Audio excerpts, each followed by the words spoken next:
v-am găsit la emisiunea noastră. Trebuie să ghiciți ce este în cutie. Să vă dau un indiciu. Iese din cutia cu surprize. Ce iese din cutia cu surprize? Primul indiciu. Oare știi? Bip, bip, fac sunete ciudate și am butoane colorate. Surprize. Ce iese din cutia cu surprize? Știi? Fii atent la al doilea indiciu. Bip, bop, merg încet, sunt din metal, dar tare deștept. Ce iese din cutia cu surprize?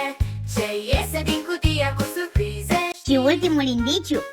Oare Uir, uir, bip, bop, fac pași mărunței, mă joc toată ziua cu amicii mei. din cutia cu surprize? Știi? Cuti, cuti, bum, bum, bum, cutia se deschide acum.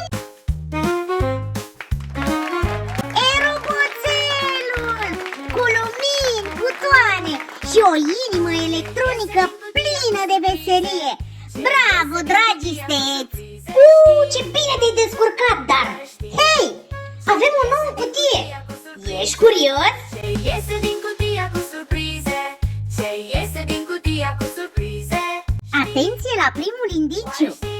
Miam, miam, sunt galbenă și lungă, o muști și râzi într-o secundă. Atenție la al doilea indiciu! Seamănă cu un castravete, dar e galbenă, nu-i verde. Oare știi? Ce iese din cutia cu surprize?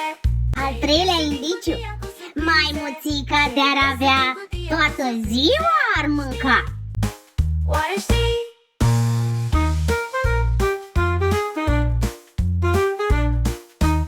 Ha-ha, e banana!